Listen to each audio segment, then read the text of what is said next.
اچھا جی، السلام علیکم ورحمۃ اللہ وبرکاتہ۔ محترم بھائی نے لکھا جی، کیا 72 فرقوں والی حدیث کے مطابق اس سے ایک جنتی باقی جہنمی ہے؟ اگر ایک صحیح ہے تو کیا باقیوں کو غلط اور جہنمی کہنے پر دلیل؟ محترم بھائی بات یاد رکھیں کہ اس بارے میں ایک حدیث آتی ہے 2640 نمبر جامع ترمذی کی، باب ما جاء فی افتراق هذه الامہ۔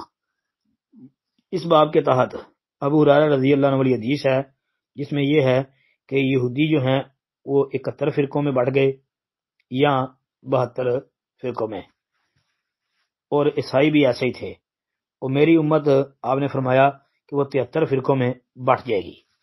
یہاں تک روایت جو ہے جو ترمذی کی 2640 نمبر والی ہے، یہ حدیث شیخ البانی نے اس کو حسن صحیح کہا ہے، اور یہ انشاءاللہ حدیث بھی حسن ہے، یہ حسن ہی ہے روایت جی۔ امام ترمذی رحمۃ اللہ علیہ نے بھی اس کے بعد لکھا ہے کہ حدیث ابی ہریرہ تھا حدیث حسن صحیح، یہ حدیث حسن صحیح ہے۔ باقی جو آپ نے لکھی ہے 72 فرقوں والی سارے جہنمی ایک جنتی، وہ اس کے بعد والی ہے، 2640 نمبر والی حدیث ہے۔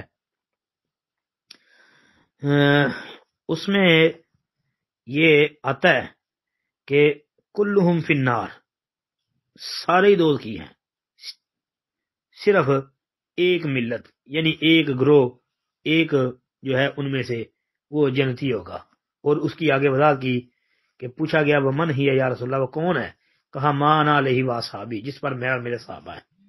اب محترم بھائی یہ روایت ثابت نہیں ہے، سند اس کی ضعیف ہے، اس میں سفیان ثوری کی تدلیس ہے، اور مرکزی علت اس میں عبد الرحمن بن زیاد جو ہے الافریقی جو راوی تھا وہ ہے، اور وہ ضعیف ہے۔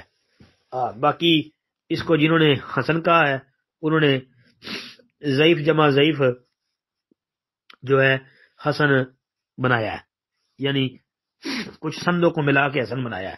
باقی یہ روایت بھی ثابت نہیں ہے جی، ضعیف ہی ہے۔ تو اس لیے اس بارے میں اتنا پریشان ہونے کی ضرورت نہیں ہے کہ جی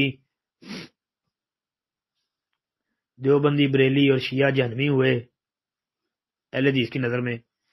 بھائی ہماری نظر میں وہ بندہ جنتی ہے، وہ بندہ جنت میں جائے گا جو رسول اللہ صلی اللہ علیہ وسلم کی سنت حدیث کے اوپر پہرا دینے والا ہوگا، عمل کرنے والا ہوگا، جس نے جناب نبی کریم صلی اللہ علیہ وسلم کی سنت حدیث کے مطابق اپنی زندگی گزاری ہوگی، وہ جنت میں جائے گا، وہ کوئی بھی ہو۔ تو خام ہاں کسی کو جو ہے اس ضعیف روایت کی بنیاد پر جہنمی قرار دینا یہ غلط ہے۔ السلام علیکم ورحمۃ اللہ۔